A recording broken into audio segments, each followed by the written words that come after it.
Uttarakhand high court के नैनीताल शहर से शिफ्ट होने को लेकर काफी समय से चर्चा चल रही थी और कुछ दिनों पहले ही धामी सरकार ने हाईकोर्ट के हल्द्वानी भेजे जाने को लेकर हरी झंडी दे दी। भले ही नैनीताल में हाईकोर्ट की स्थापना उत्तराखंड की स्थापना के बाद ही हुई हो, हालांकि इस भवन का निर्माण देश के आजाद होने से भी कई साल पहले हो गया था। वर्तमान में नैनीताल स्थित हाईकोर्ट काफी साल पुराना है। इसकी बुनियाद ब्रिटिश काल में रखी गई थी।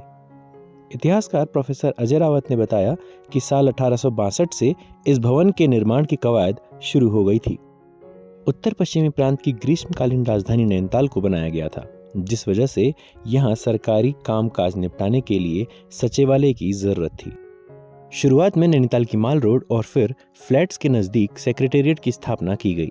साल 1896 में इस सचिवालय को शिफ्ट करने की घोषणा की गई। साल 1898 से 1900 तक एक भवन का निर्माण हुआ और साल 1900 से वर्तमान हाईकोर्ट भवन में सचिवालय की स्थापना हुई। सचिवालय की स्थापना से पहले इस क्षेत्र को बार्न्सडेल एस्टेट के नाम से जाना जाता था। प्रोफेसर रावत ने बताया कि अंग्रेजों ने इस सचिवालय का निर्माण गौथिक शैली में कराया था और कला इतिहासकारों का मानना था कि ये भवन गौथिक शैली का सबसे सर्वोत्तम उदाहरण है। यहाँ चिनाई एशलर कला से की गई थी, जो एक यूरोपियन कला है।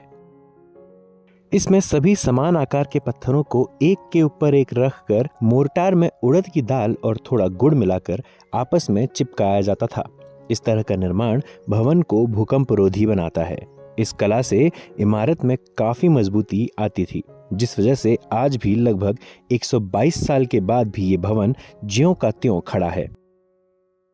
जब 1862 में यहाँ सेक्रेटेरिएट बना या ये राजधानी बनी और गर्मियों की राजधानी बनी, तो ये आवश्यकता हुई कि सेक्रेटेरिएट के लिए किसी बिल्डिंग को या तो चिन्हित किया जाए या एक नई बिल्डिंग बनाई जाए। तो लेकिन जब 1898 से लेकर 1900 तक जब नैनीताल में राजभवन का निर्माण किया गया, उन्हीं 2 सालों में सेक्रेटेरिएट का भी निर्माण किया गया। तो 1900 में आप ये कह सकते हैं कि सेक्रेटेरिएट जो आज जहाँ पर हाई कोर्ट है, वहाँ पर सेक्रेटेरिएट स्थापित हुआ। शैली थी, उसको हम कह सकते हैं गॉथिक आर्किटेक्चर था।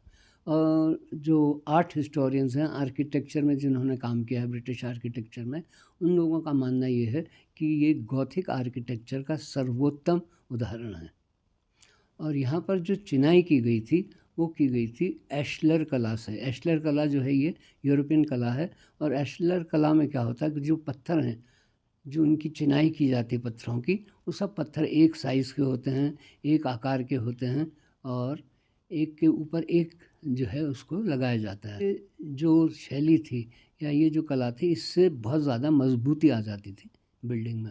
और आज आप देखेंगे, आज भी ये बिल्डिंग जो है इतनी पुरानी है, 1900 में बन गई थी और 2022 में भी देखिए कितनी शक्तिशाली और वैभवशाली नज़र आती है।